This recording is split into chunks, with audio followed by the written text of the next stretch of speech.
감사합니다. 오늘 찬양할 때 보니까 뒤에서 주는 알파와 오메가 처음과 나중 그거 부르신 분 누구예요? 누구예요? 손 한번 들어. 그거 뒤에서 이렇게 후렴구 부르시는 분 있잖아요. 찬양팀 중에 혼내려고 하는 게 아니라. 그거 듣는데 제가 갑자기 소름이 딱 돋으면서 이거 천사의 목소리다. 그러니까 하나님이 너무 기뻐하시겠다. 되게 그러면서 민주는 그렇게 부르는 걸로 봤는데 나머지는 확인이 안 돼가지고 천사 같지 않습니까? 저만 그렇게 보였나요? 하나님이 굉장히 기뻐하시겠다 그런 생각을 한번 해봤습니다. 아무튼 찬양팀 수고 많으시고요. 오늘 좀 포지션 변동이 있었던 것 같아요. 아까 세컨 누구예요? 이혜성이야? 너 내가 베이스를 가르쳤더니 갑자기 왜 세컨을 치고 그래? 네, 아무튼 오늘 찬양팀 수고 많았습니다. 오늘 특별히 가정의 달이에요. 그래서 오늘 무슨 주일이죠? 어버이 주일. 그래서 어버이 주일로 절기를 지키는데 오늘 사실 본문을 바꿀까 고민을 되게 많이 했어요. 어버이 주일 본문에 맞는 설교를 할까 하다가 그래도 그냥 주신 말씀 큐티 계속 가는 본문으로 말씀을 전하자 그렇게 선택을 했습니다. 우리 가슴에 손 얹고 한번 따라해 볼까요? 하나님은 사랑이십니다. 하나님이 내 인생의 주인이십니다. 이 시간 주님의 음성 듣기 원합니다. 주님의 말씀을 깨닫게 하옵소서. 내가 순종하겠습니다. 네, 순종하기 원하시는 청년들 아멘. 네. 제가 이제 어버이 주일이라고 또 그냥 넘어가기는 좀 그래가지고 잠깐 짧게 어버이 주일 관련해서 말씀을 잠깐 전하겠습니다. 이 사진 한번 띄워주시면 다함이, 유함이, 정함이가 저한테 카네이션을 줬어요. 정함이가 만들어 온 건데 밑에다 글씨는 자기가 쓴 건지 뭘로 쓴 건지 모르겠는데 두 돌 같이 났거든요. 글씨를 모를 텐데 저거 어떻게 썼는지 모르겠어요. 옆에 형이 써줬나? 근데 아무튼 이렇게 카네이션을 보내줬고 그 다음 사진 보여주시면 다함이가 편지를 썼어요. 다함이가 편지. 여러분 편지 받고 싶지 않으세요? 이렇게 자녀들한테? 받으면 진짜 기쁩니다. 너무 기뻐요. 지난주에 이제 신기록 목사님이 결혼하면 어떤지 김현철 목사에게 물어보라 이렇게 얘기했는데 결혼하면 진짜 행복합니다. 여러분. 그게 농담이 아니고 제가 뭐 거짓말 하겠습니까? 이 강단에서.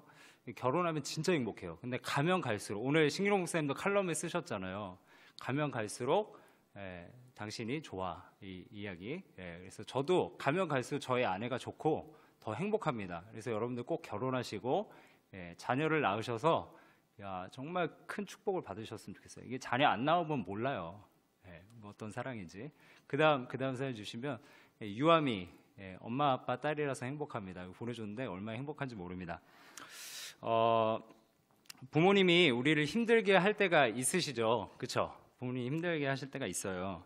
그럴 때 어떻게 해야 되는가? 에베소서 6장 1절 말씀 띄워주시면 뭐라고 나오냐면 자녀들아 주 안에서 너희 부모에게 순종하라. 이것이 옳으니라. 이 자녀들아 주 안에서 너희 부모에게 순종하라. 이 말씀은요 요즘 시대로 받아들이면 안 되고요. 이 에베소서 당시에는 자녀를 부모가 때려 죽여도 무방한 시대였어요. 로마 시대. 그런 시대에서 뭐라 그러냐면 사도 바울이 자녀들아 주 안에서 너희 부모에게 순종하라는 거예요. 그러니 우리 부모님들은 그래도 잘해주시잖아요. 그런 마음으로 더 순종해야 되겠죠. 감사하니까.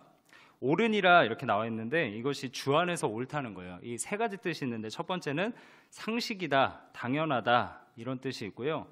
또 두 번째는 하나님의 창조 법칙이다. 그러니 네가 부모에게 순종해라 이거고요. 세 번째는 주님을 기쁘시게 하는 뜻이다. 그러니 순종해라 라고 하는 거죠. 골로새서 3장 20절 말씀 한번 띄워주시면 자녀들아 모든 일에 그냥 아무 일에나 아니고요. 모든 일에 부모에게 순종하라. 이는 주 안에서 기쁘게 하는 것이니라. 아멘이신가요? 성경에서요. 이 공경에 대한 단어는 하나님과 하나님 공경해라 그리고 부모에게만 사용된 거예요. 성경에 두 분에게만 부모니까 이제 두 분이시겠죠. 그래서 그렇게만 사용됐다. 그래서 하나님과 동일하게 취급하는 부모라는 거예요. 눈에 보이는 부모님께 순종 못하면 하나님께 순종 못합니다. 제가 분명하게 말씀드리지만 여러분 청년 때 저도 부모님이랑 엄청 갈등이 많았었거든요. 제가 20대 초반에 싸웠다 그랬잖아요. 부모님이랑. 부모에게 순종해야 하나님께 순종할 수 있습니다. 왜냐하면 부모님은 하나님의 사랑을 우리에게 전달해 주시는 분이기 때문에 마땅히 존경할 대상이 되십니다. 오늘 본문으로 와서 말씀을 전하겠습니다. 저는 당당하게 살고 싶어요. 제가 살면서 당당하게 한번 살아봐야 되겠다, 그런 생각으로 솔직히 살고 있습니다. 남 앞에서 내세울 만큼, 이 당당함의 뜻은 무엇인가 제가 찾아보니까 남 앞에서 내세울 만큼 모습과 태도가 떳떳한 것이 당당함이다, 이렇게 사전에 나와 있더라고요. 그래서 저는 하나님 앞에서나 사람 앞에서나 당당하고 싶습니다. 여러분들 앞에서도 그렇고, 저희 부모님 앞에서도 그렇고, 저희 아내 앞에서도 떳떳하고 싶고, 자녀들 앞에서도 당당하게 살고 싶은 심정이 제 심정입니다. 그래서 이제 저는 당당한 사람을 좋아해요, 제 스스로도. 그래서 당당한 저희 아내를 만났는지도 모르겠어요, 제가. 삶의 당당함을 가진 사람들 여러분 만나보셨나요? 그 사람들 참 멋있지 않습니까? 기업에서 면접을 볼 때도 당당함을 먼저 본대요. 이 사람이 떳떳하게 행동하고 있는지. 그래서 하나님도 보니까 당당한 사람을 굉장히 좋아하시더라고요. 하나님이 기도할 때 떳떳하게 탁 기도하는 사람, 그런 사람, 예배 딱 드리는 사람, 철저하게. 요즘 제가 당당한 사람이 누굴까 이렇게 찾다가 윤여정 씨를 찾아봤어요. 배우 윤여정 씨. 요즘 어록이 되게 인기 있더라고요. 그래서 보니까 제가 두 가지를 봤는데, 요 4월 11일 얘기예요. 영국 아카데미 시상식에서 고상한 채 하는 영국인에게 받은 상이라는 이야기를 했습니다. 제가 읽어드릴게요. 윤여정은 지난 12일 오전 3시, 오전 3시죠. 우리 한국 시간 오후 7시인데 진행된 74회 영국 아카데미 시상식에서 영화 미나리의 할머니 순자 역할로 여우 조연상을 받았다. 온라인으로 시상식에 참여한 윤여정은 에든버러 공작 필립공의 별세 애도의 마음을 보낸다라고 하면서 시상식 직전 세상을 떠난 여왕의 남편인 필립공에 대한 조의를 표하며 예의를 보였다. 이어 그는 뭐라고 이야기했냐면, 이번 시상식은 특별히 고맙다. 고상한 채 하는 영국 사람들이 나를 알아봐줬기 때문이다. 매우 행복하다고 특유의 직설적인 소감을 밝혔고, 그로 인해서 객석에 폭소가 터져나왔다. 두 번째 기사인데요. 4월 24일 날 미국의 MBC 방송과 인터뷰한 겁니다. 윤여정은 아카데미 여우조연상 수상 후 미국 방송 MBC와 인터뷰를 진행했다. 이 인터뷰에서 윤여정은 미국에서 어떤 프로젝트가 나올 때 한국 사람들은 제가 할리우드를 동경한다고 생각하지만 아니다. 나는 할리우드를 동경하지 않는다면서, 내가 미국에 계속 오는 이유는 미국에 와서 일을 한다면 제 아들을 한 번 더 볼 수 있기 때문이다. 이게 나의 진심이다 라고 말해 놀라움을 줬다. 대부분 할리우드 동경하느냐 그러면 동경하거든요. 얼마 전에 뭐 이렇게 유퀴즈에 나오신 그 3G 이렇게 뭐 영상 이렇게 만드시는 분 보니까 그분도 할리우드가 훨씬 앞서간다, 그쪽을 동경한다 이야기하는데, 윤여정은 난 동경하지 않는데요, 이렇게 당당하게 이야기를 했습니다. 그래서 이 윤여정이 왜 2030 세대가 볼 때 참 멋진가, 왜 이렇게 당당한 모습일까라는 글을 이정일 작가라는 분이 윤여정의 이 당당한 삶에 대해서 이야기를 썼습니다. 뭐라고 썼냐면, 윤여정은 영화 미나리로 최고의 배우이자 할머니란 이름의 대명사가 됐지만 모든 할머니가 윤여정 같지는 않을 것이다. 사실 윤여정도 이혼 후 자녀를 홀로 키워야 했다. 경력 단절을 겪고 슬럼프도 오고 짜증도 나고 뜻대로 안 되는 날들이 생기곤 했을 것이다. 분명 힘들었을 텐데 어떻게 당당함을 잃지 않았을까? 윤여정의 말이다. 돈 때문에 작품을 안 가리고 전부 다 했다. 단역도 물론 다 했다. 돈이 없었으니까 서러워도 더러워도 했다. 내 새끼 둘 먹여 살려야 했기 때문에 열심히 했다. 그 다음에 이정일 작가 말이에요. 오로지 생계 목적으로 연기해야 했지만 그녀가 당당할 수 있는 비결은 생각의 시선에 있다. 누구나 선택을 해야 하는 순간이 온다. 때론 작은 선택이 힘들 수도 있다. 작을수록 자존심이 상하는 경우가 많기 때문이다. 아주 조금씩이라도 앞으로만 나갈 수 있다면 괜찮다. 윤여정도 단역을 마다하지 않는 그 단계를 안 거쳤다면 지금 자기가 없었을 거라고 생각한다. 그래서일까? 그에게는 당당함이 있다. 그것은 아마도 자신이 무엇을 제일 잘하는지를 알기 때문일 것이다. 유튜버 중에 액티브 시니어들이 있다. 뭐 박말레, 밀라논나 같은 경우다. 뭐 이런 뒤에는 생략할게요. 이정일 씨의 글에 의하면 그녀의 당당함은 두 가지예요. 뭐냐면 첫 번째는 생각의 시선의 변화. 그러니까 어딜 바라보느냐, 그게 중요하다는 거예요. 비록 단역이고 자존심이 상하지만 내가 조금이라도 앞으로 나갈 수 있다면 감내해 보겠다는 그 생각의 변화, 요거를 얘기했고, 두 번째는 단역도 마다하지 않는 이 바닥 인생으로부터 얻은 자신이 무엇을 제일 잘하는지 알기 때문, 요거 짬바에서 나오는 요 느낌. 그래서 요 두 가지가 그녀를 당당하게 만들었다라고 이야기를 합니다. 제가 저희 집에 살다 보니까 저희 다음이가 당당해질 때가 있어요. 언제냐면 놀이터에서 우리 다음이가 노는 걸 되게 좋아하거든요. 이 아파트 놀이터에서 놀다가 자기가 맨날 가위바위보를 져요. 그럼 뭐 할까요? 술래하죠, 당연히. 달리기도 잘 못해요. 저는 달리기를 되게 잘하는데 왜 그런지 모르겠어요. 달리기를 잘 못해. 계속 술래하면은 힘들죠. 힘들고 단짝 친구가 그 여자들은 참 희한한 것 같아요. 3명이 모이면 꼭 2명이 짝을 붙어요. 그래가지고 한 명을 이렇게 따돌리잖아요. 다른 친구랑 편 먹고 약 올릴 때 그럴 때가 있죠. 그럴 때 제가 딱 등장합니다. 그러면 다음에 갑자기 한껏 업돼요. 어깨가 슉 올라가요. 그러더니 목소리가 막 업돼가지고 자신감이 충만해서 갑자기 이렇게 외쳐요. 우리 아빠야, 우리 아빠야, 막 이럽니다. 그러고서 아빠를 막 자랑하기 시작해요. 저를 쳐다보면서 우리 아빠는 달리기도 빠르고 우리 아빠는 이것도 잘하고 저것도 잘하고 막 자랑을 막 하기 시작해요. 애들은 묻지도 않았는데. 그러면서 아빠 그러면서 저한테 딱 안깁니다.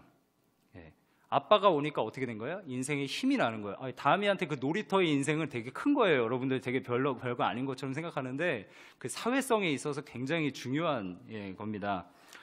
저희 아내도 당당해질 때가 있어요. 지난달에 저희 장모님이 이사를 했는데, 그런데 돈을 내고 이삿짐을 센터를 예약을 했거든요. 그런데 이삿짐 센터 아저씨들 늦은 거예요. 그리고 저는 이게 다음이 유아미 정아미를 학교를 보내고 갔어야 됐기 때문에, 어린이집에 보내고 갔어야 됐기 때문에 늦었어요. 늦게 갔습니다.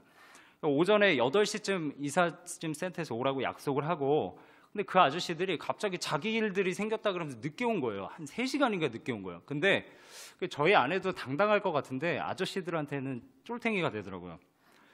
그러다 제가 딱 등장을 했어요. 갑자기 아저씨들 딱 모아놓고서 갑자기 어떻게 이렇게 늦으실 수가 있냐는 거예요. 갑자기 우리한테도 스케줄이라는 게 있는데 상의도 없이 이렇게 늦을 수 있습니까? 막 이러면서 왜 그래? 막 이래. 그랬는데 나중에 아내가 뭐라 그러냐면, 여보, 이런 얘기를 한 거야. 여보가 없을 때는 난 사실 말할 수가 없었어. 근데 여보가 오니까 갑자기 나 자신감이 생기면서 얘기할 수 있었어. 나 원래 쫄탱이야. 이런 얘기 하는 거예요. 그렇구나. 내 역할이 있구나. 좀 그런 것 같아요. 남자가 있어야 좀 이렇게 얘기할 수 있고. 여러분, 그렇다면 크리스천의 당당함은 어디서 올까요? 어디로부터 올까요? 따라해 봅시다. 하나님으로부터 온다는 거예요. 인생의 중심에 하나님을 모신 사람은 당당합니다. 여러분 삶을 한번 되돌아보세요. 내 중심에 하나님이 있는 사람, 당당한 삶을 살아갑니다. 그렇게 하려면 어떻게 해야 될까요? 하나님을 잘 알아야죠. 일단 모시려면 알아야 모시죠. 알지도 못하는데 어떻게 모십니까? 알아야 모시고자 하는 동기가 생기죠. 대통령이 높은 사람인 걸 아니까 만나려고 하는 거 아니에요? 높은 사람, 돈 많이 가진 사람 만나보고 싶잖아요. 기업의 대기업 총수 만나보고 싶잖아요. 아니까 동기가 생겨서 만나고 싶은 거죠. 그래서 우리가 하나님을 알 때 알아야 동기가 생겨서 기도하고 우리 마음의 중심에 모실 수 있는 겁니다. 여러분, 그래서 저는 크리스찬의 당당함은 하나님이라고 했는데 2가지로 좀 얘기하고 싶어요. 뭐냐면 첫 번째는 하나님을 아는 사람이 당당해요. 하나님을 아는 사람. 호세아 6장 6절 말씀 띄워주시겠어요? 나는 인애를 원하고 제사를 원하지 아니하며 번제보다 하나님을 어떻게 해요? 아는 것을 원하노라. 하나님이 얼마나 중요하며, 너희들 구약시대에 제사 지내는 거 중요한데 그거보다 뭐가 중요하대요? 하나님을 아는 게 중요하다는 거, 아는 거. 하나님은 어떤 분이세요? 우리 아버지가 되십니다. 우리 제가 간단히 말씀드리면, 제가 이걸 쓰다 보니까 한 페이지 다 들어가, 이거 그러다 설교 다 끝나겠는데 이 생각이 들어가지고 중간에 끊었어요. 우리 아버지가 되시고요, 우리의 존재가 그분으로부터 옵니다. 세상을, 우리 자신을 창조해 주신 분이에요, 하나님은. 그리고 또 우리를 죄에 빠진 우리를 구원해 주신 분입니다. 자신의 영광이라는 목적을 위해서 세상을 통치하고 운행하시는 분이세요. 선하신 분이에요. 좋은 것을 우리에게 주시는 분입니다. 우리에게 존재의 값어치를 예수님을 통해서 알려주셨어요. 세상 사람들은 우리를 지위와 또 권력과 물질로 우리 자신을 평가하지만, 하나님은 나를 존귀하다 여겨주시고 위로해 주시고 힘을 주시는 하나님이세요. 또 나에게 가장 좋은 행복을 주시고 미래를 꿈꿀 수 있는 꿈을 주시고 진로를 열어주시고 여러 가지 것들을 다 주시는 너무나 존귀한 그분, 이 하나님을 아는가? 두 번째, 크리스찬의 당당함은 어디서 오는가? 말씀대로 순종하는 사람에게 옵니다. 사무엘상 15장 22절 말씀 띄워주세요. 사무엘이 이르되 여호와께서 번제와 다른 제사를 그의 목소리를 청종하시는 것을 좋아하신 같이 좋아하시겠나이까? 뭐라고 해요? 순종이 제사보다 낫고 듣는 것이 수량의 기름보다 나으니. 핵심은 뭐냐면 네가 번제하는 것보다 순종이 훨씬 낫다는 거예요. 순종을 하면 당당할 수 있다. 저는 성경에서 이렇게 쭉 읽어보면 이 두 가지를 여러분 잘 성경을 보세요. 성경 인물들 중에 이 두 가지를 잘하면 굉장히 당당한 사람입니다. 형식적인 예배보다 우리가 지금 예배했잖아요. 찬양하고 예배를 드리고 있는데 형식적으로 그냥 리더니까 앞에 와서 앉아야지, 목자니까 더 열심히 예배하지, 이게 아니라 정말 하나님 앞에 순종하는 마음으로 예배하고 있는가 우리가 되돌아봐야 한다는 거예요. 순종하는 자들에게 하나님은 담력과 자신감을 주세요.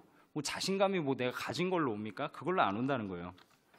오늘 말씀 본문으로 돌아와서 오늘 말씀 본문은 당당한 사람이었던 사람이 하나 나옵니다. 누굽니까? 솔로몬이에요. 오늘 당당한 솔로몬은 특별히 당당함에 이유가 있었어요. 두 가지 이유. 제가 말씀드린 것처럼 첫 번째, 하나님이 어떤 분인지를 알았습니다.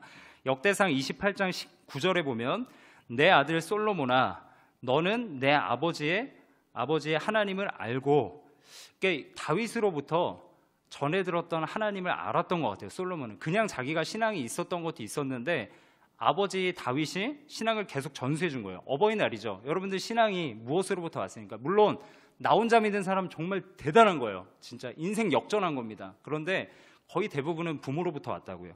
지금 솔로몬도 다윗으로부터 온 겁니다. 그래서 다윗이 얘기해요. 내 아들 솔로몬아 너는 내 아버지의 하나님을 알라는 거예요. 알아야 된다는 거예요. 다윗도 잘 알아. 이게 중요하다는 거 알았어요. 온전한 마음과 기쁜 뜻으로 섬길지어다. 예배하라는 거죠. 여호와께서 모든 마음을 감찰하사 모든 의도를 아시나니 내가 만일 그를 찾으면 만날 것이요. 예배하면 반드시 만나 주신다는 거예요. 잘못 예배하지 않으면. 만일 내가 그를 버리면 그가 너를 영원히 버리시리라.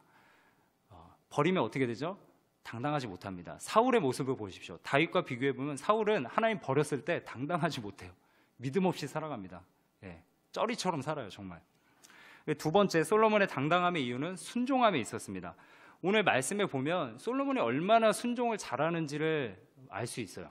순종하면서 나아갈 때 당당한 기도도 하고요, 믿음으로 담력 있게 살아갑니다.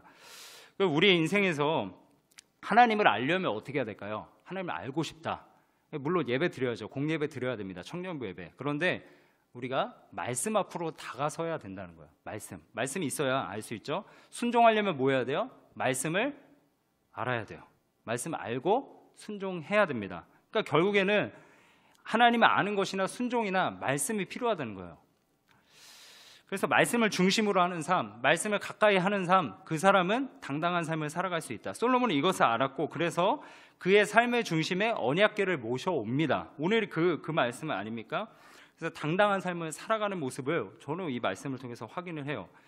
언약궤는 무엇을 상징할까요? 하나님 자신을 상징해요. 하나님 자신, 그리고 하나님의 말씀, 하나님의 임재, 하나님의 함께하심을 이야기합니다. 하나님의 말씀이 언약궤, 인생의 중심 가운데 모셔오는 거죠. 왜요? 하나님을 알고 순종하려고. 제가 이것만 계속 강조하고 있어요, 지금. 솔로몬은 언약궤에서 정체성을 찾은 거예요. 이 당당함이 어디서 나올까요? 정체성을 찾는 곳에서 나오는 겁니다. 그 기반이 뭔가? 기반이 뭔가? 제 기반이 뭘까요? 제가 설교할 때, 신기록 목사님 설교할 때 기반이 뭘까요? 목사 직분일까요? 아니에요. 직분 아닙니다. 말씀에서 오는 겁니다. 하나님이 나를 세우셨구나. 그리고 말씀을 가지고 말씀을 전하기 때문에 당당한 이유가 있는 거죠. 그래서 그것을 솔로몬은 자기 자신이라고 생각했고 정체성이라 생각해서 거기서 당당한 삶을 살아갔다는 거죠. 이게 솔로몬의 이 당당한 행동을 좀 살펴보면요, 역대하 1장부터 5장까지 또 그 이후에 솔로몬이 범죄하기 전까지 이렇게 말씀을 쭉 한번 살펴보세요. 그러면 제가 깜짝 놀란 게 주어가 솔로몬인 경우가 되게 많아요. 솔로몬이 이랬더라. 솔로몬이 뭐 언약궤를 옮겼더라. 오늘 말씀도 5장 1절에 보면 뭐라고 했죠? 솔로몬이 여호와의 전을 위하여 만든 모든 일을 마친지라 이렇게 시작하거든요. 솔로몬이 주어예요. 성경은 하나님 주어로 얘기하라 그러는데 자꾸 솔로몬이 나옵니다. 그래서 어떤 학자들은 솔로몬이 교만했다. 이미 여기서 교만했기 때문에 나중에 그가 이렇게 뭐 1000명의 궁녀들을 모시고 살다가 이방의 우상 숭배를 하게 되었다. 뭐 이렇게까지 얘기하는데 저는 그렇게 보지는 않습니다. 저는 이 말씀을 어떻게 보냐면 당당함으로 보여요. 무엇을 당당함으로 삼았느냐? 언약궤. 하나님을 알고 순종함으로 당당함을 삼았다. 이렇게 보는 겁니다.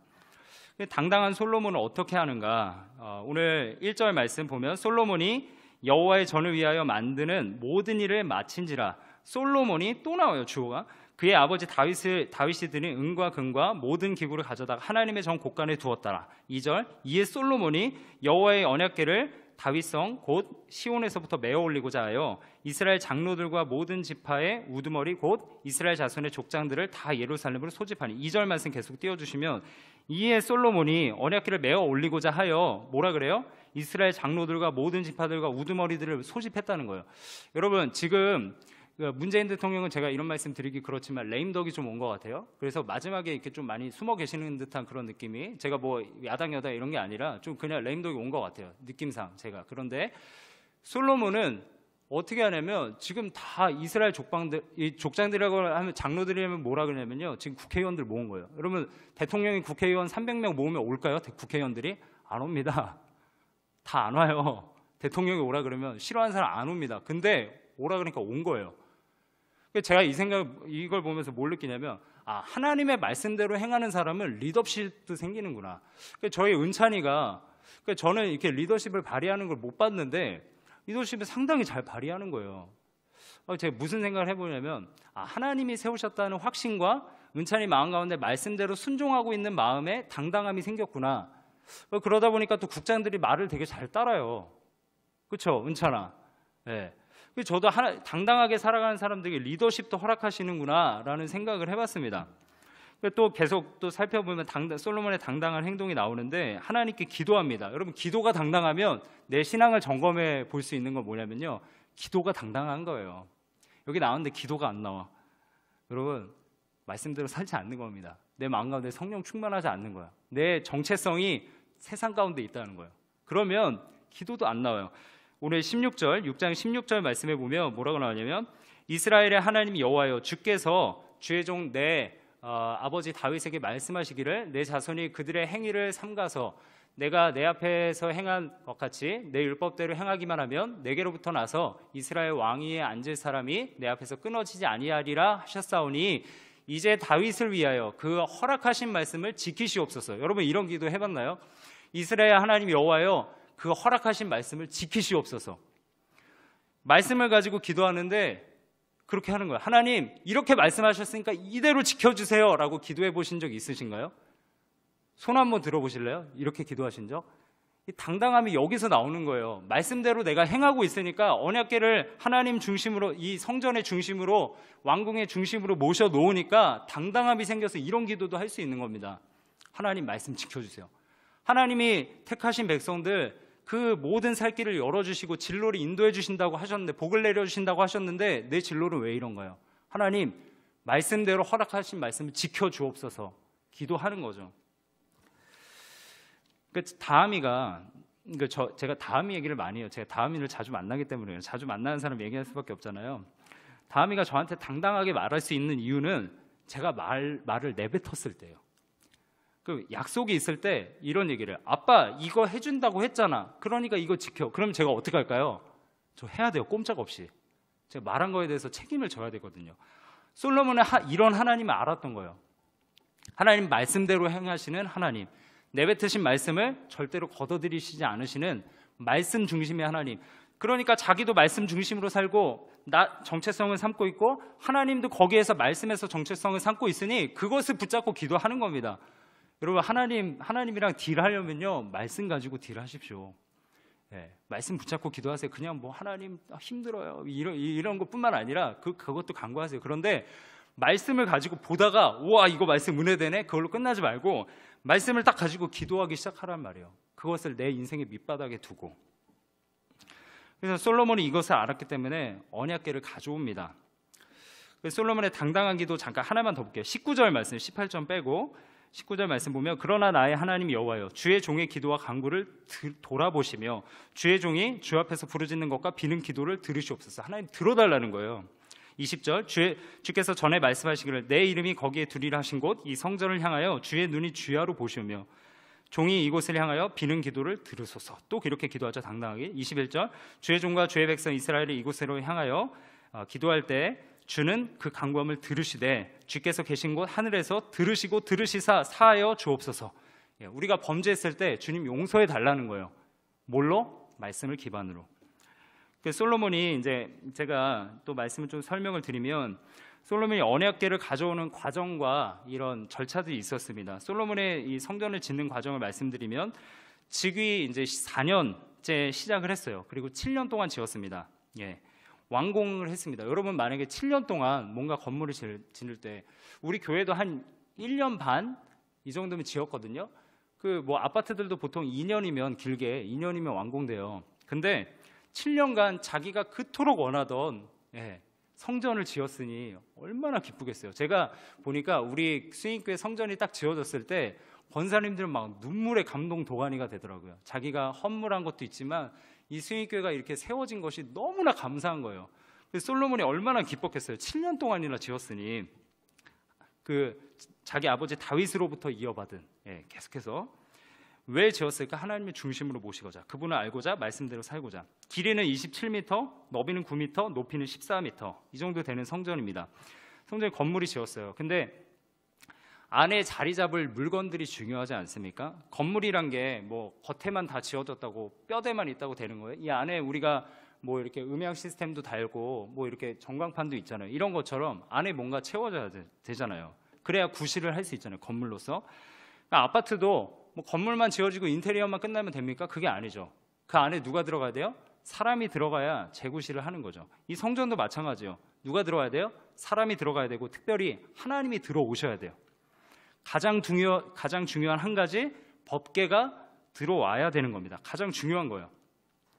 이 다윗 왕도 이것을 옮겨오려다가 한 명이 죽었어요. 우세가 죽고 다른 집에 가서 있다가 이번에는 솔로몬이 말씀을 지켜 레위 제사장들에게 시켜서 메고서 올라옵니다. 그러니까 오늘 말씀에 이렇게 딱 이제 메고 올라오는데 아삽과 헤만과 여두든 이 지파의 사람들이 이제 악기를 하는 사람이었나 봐요. 우리 찬양팀처럼. 그래서 비파와 수금을 가지고 나팔 120명 불고서 막 찬양을 합니다. 군대에 가보니까요, 제가 그 장군들이 나타날 때 군악대가 엄청 막 이렇게 불더라고요. 근데 보통 사단장이 뜨고 3스타가 떠도 별로 안 와요. 한 120명 안 되거든요. 근데 오늘 말씀에 보면 엄청난 악기가 동원이 됩니다. 그만큼 하나님 높으신 분이라는 거죠. 솔로몬의 이 절기에 모든 사람들을 다 모아서 이것을 합니다. 여러분 좀만 집중하세요. 이게 중요하니까 제가 말씀드리는데, 그런데 성전의 위치예요. 그림 하나 보여주시겠어요? 성전의 위치입니다. 여러분 상상 한번 해보세요. 여기 보면 그림이 좀 크게 안 보여지나요? 좀 제가 안 보이더라도 그림을 좀 크게 띄워주면 좋을 것 같은데 보여요? 글씨가 안 보이죠? 보이시죠? 그 솔로몬의 궁이 있는데 제가 깜짝 놀랐어요. 솔로몬의 궁 그리고 앞에 뜰입니다. 근데 성전은 어디 있어요? 바로 옆에 있어요. 여러분 한번 상상해 보세요. 내가 왕인데 저 같으면 거기다가 수영장 지었을 것 같아요. 저 수영 되게 좋아하거든요. 수영장을 짓고 뭐 옆에 뒤에다가 풋살장, 그래가지고 뭐 성민이나 치환이 이런 애들 불러가지고 잘하는 애들만 좀 불러가지고 이렇게 축구 좀 하고 배우고 그랬을 텐데 여기 옆에다가 성전을 짓는 거예요. 그리고 왕이라면 가장 중요하고 가장 자주 가야 되고 가장 자주 봐야 되고 내 철학이 들어가고 내가 자주 그것을 보면서 리마인드 할 수 있는 그런 시간을 보낼 수 있는 것을 옆에 짓지 않겠어요?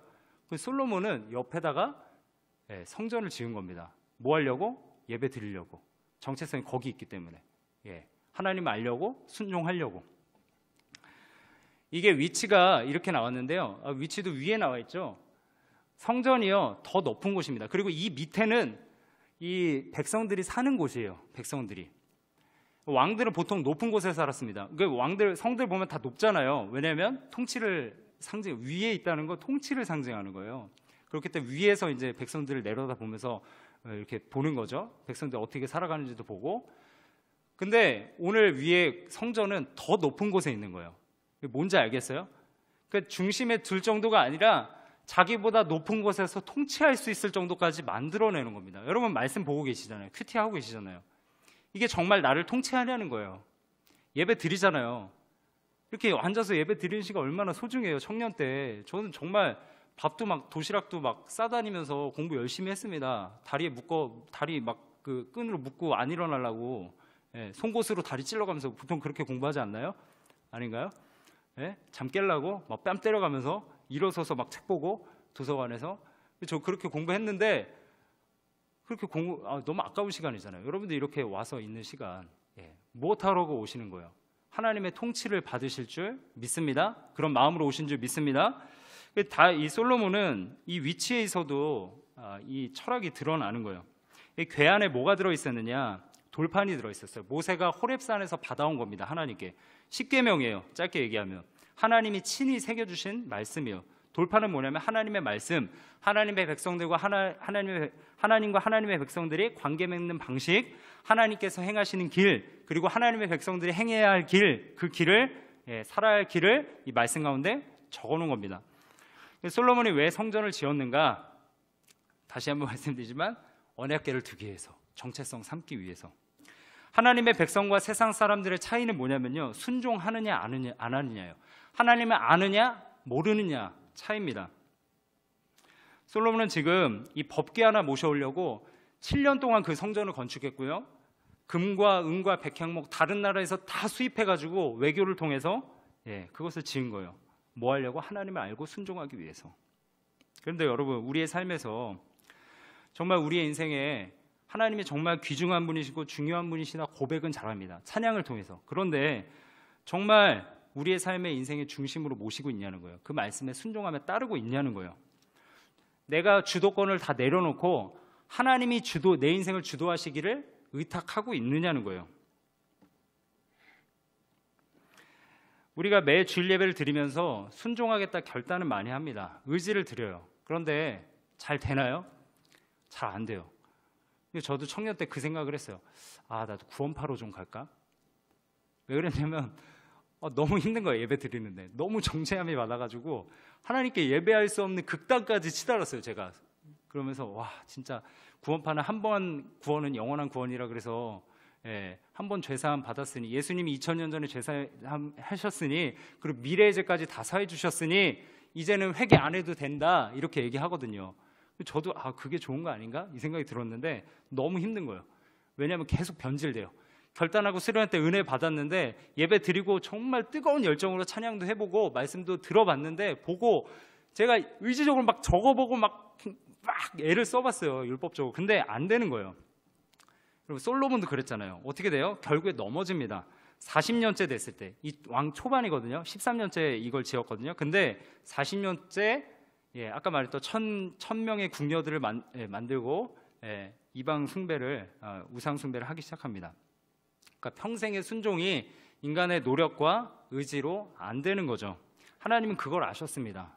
하나님 너무나 그걸 잘 아셔서 인간이 그렇다는 걸 알기 때문에 순종을 하려고 해도 잘 안 되기 때문에, 그래서 하나님이 특단의 조치를 취한 겁니다. 누구를 취하셨죠?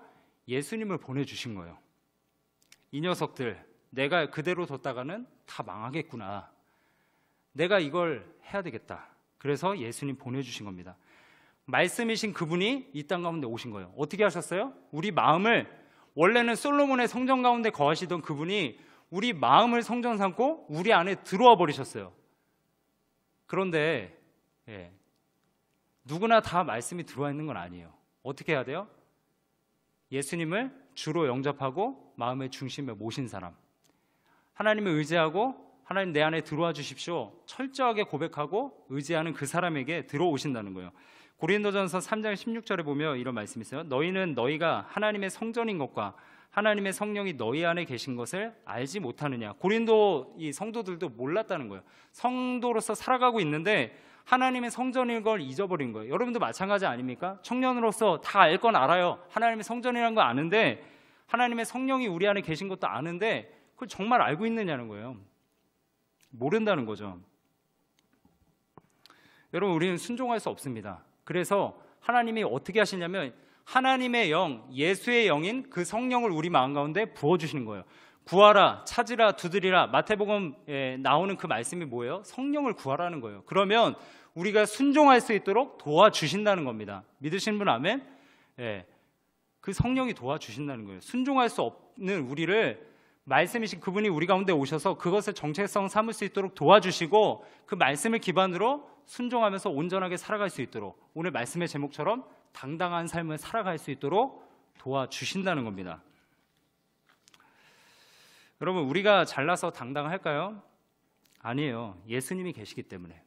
예수님이 계시기 때문에 당당한 겁니다. 그럼 만약에 물질을 가지고 내가 뭐 스펙이 좋다, 학교를 잘 나왔다, 그거 가지고 당당함 한번 삼아보세요. 그 만약에 없어지면 어떻게 할 건데요?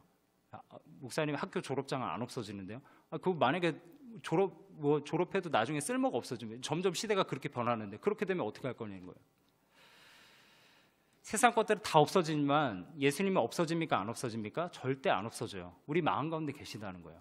예, 변하지 않는 진리, 그분을 의지하면 우리는 당당할 수 있다. 여러분, 예수님을 의지하지 않기 때문에 세상에서 주눅드는 거예요. 예, 그러나 우리는 주눅들게 하는 세상 앞에서 당당할 수 있습니다. 하나님 앞에 당당하게 기도할 수 있고 찬양할 수 있고 예배할 수 있어요. 왜? 예수님이 날 위해, 내 죄를 위해서 십자가에서 죽으셨기 때문에 일주일 동안 죄를 아무리 지어도 내가 하나님 앞에 나와서 당당하게 예배할 수 있는 겁니다. 뭘 의지해서? 십자가 의지해서. 이후의 삶도 하나님의 영광을 위해서 살아가기 때문에 당당한 거죠. 말씀을 마무리하겠습니다. 하나님은 당당한 삶을 살아가는 사람 좋아하세요. 윤여정은 생각의 시선 하나의 변화, 인생의 연륜, 짬바로 오는 당당함이 있었어요. 다음이는 인간 아빠 때문에, 저희 아내도 저 때문에 당당함이 생겼어요. 그런데 여러분 뭔가요? 하나님이 여러분에게 계신데 왜 이렇게 당당하지 않나요? 여러분의 삶에 왜 이렇게 주눅 들어 있어요? 왜 이렇게 바보처럼 나는 바보라고 계속 얘기를 하나요? 사랑하는 성도 여러분, 하나님이 여러분들과 함께 하십니다. 아멘. 예, 하나님이 여러분들과 함께 하세요. 삶에서 당당할 수 있는 이유는 하나님의 말씀을 아는 것, 순종할 때 구체적으로, 예, 그럴 때 옵니다. 순종은 누가 하게 하신다? 예수의 영인 그 성령이 나를 도와주신다.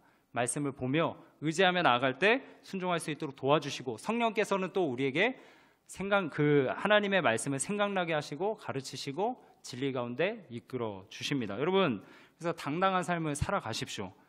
죄가 있습니까? 이렇게 기도하는 거예요. 주님, 예수 그리스도의 보혈로 용서해 주십시오. 솔로몬처럼. 하나님, 우리가 성전을 향해서 기도할 때 주는 우리에게 긍휼을 베풀어 주십시오. 용서해 주십시오. 당당할 수 있었어요. 왜요? 하나님이 그렇게 말씀하셨기 때문에. 우린 뭘로 당당할 수 있죠? 죄 앞에서. 예수님이 날 위해서 죽어주셨다는 걸 난 믿습니다. 그래서 저는 당당할 수 있어요. 주님, 용서해 주세요 라고 당당하게 이야기할 수 있는 줄 믿습니다. 사탄은 계속해서 정죄해요. 여러분, 예배할 때 그렇잖아요. 힘들잖아요. 정죄감에 빠지잖아요. 그러지 말라는 겁니다. 이겨나갈 힘을 주세요. 죄를 이겨나갈 힘을 나에게 허락해 주셔서 당당하게 살아갈 수 있도록 도와주십시오. 진로의 문제가 있습니까? 이렇게 기도하세요. 하나님이 날 창조하셨습니다. 그러니 목적이 있을 겁니다. 나는 하나님께서 사랑하시는 아들 독생자 예수 그리스도의 값입니다. 진로 열어주십시오. 난 너무나 존귀한 존재이기 때문입니다. 지혜가 없습니까? 공부하는데 구하라. 꾸짖지 않으시는 하나님께서 주시리라.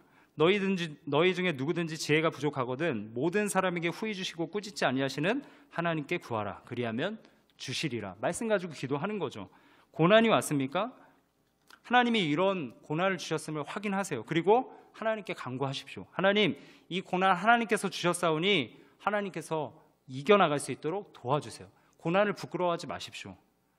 오히려 내가 정금같이 나올 그 상태를 기억하면서 꿈을 꾸면서 당당하게 기도하는 여러분들 되셨으면 좋겠습니다. 여러분, 오늘 말씀을 마치고요, 꼭 하나 여러분들 기억했으면 좋겠는 게 뭐냐면, 당당함은 우리의 물질과 스펙과 인간적인 노력으로 오는 것이 아니라 뭘로부터 온다? 오직 예수 그리스도로부터 온다. 그것을 꼭 기억하시고 여러분들 살아갔으면 좋겠습니다. 여러분, 하나님을 어디에 모시고 계세요? 하나님 저기 짱 박혀 있지 않나요? 저기 무슨 걸레가 저 구석에 있는 것처럼 그러지 않나요? 솔로몬은요, 가장 높은 곳에 뒀습니다. 언제든지 찾아갈 수 있는 그곳, 자주 보이는 그곳, 그곳에 두고 날마다 찾아가서 하나님 앞에 예배하는 솔로몬이었습니다. 여러분, 정말 가까이 뒀으면 좋겠어요. 말씀이신 그분이 예수 그리스도가 이 땅 가운데 오셨잖아요. 가까이는 우리 성경책, 큐티책, 또 예배, 이런 것들을 가장 나에게 가까운 곳에 둬서 정말 하나님을 존귀하게 모시는 여러분들의 삶이 되기를 간절히 축원합니다. 그래서 그분을 의지해서 당당하게 살아갔으면 좋겠어요. 세상에서 쫄지 말고 믿음으로 당당하게 살아가는 여러분 되시길 간절히 소원합니다.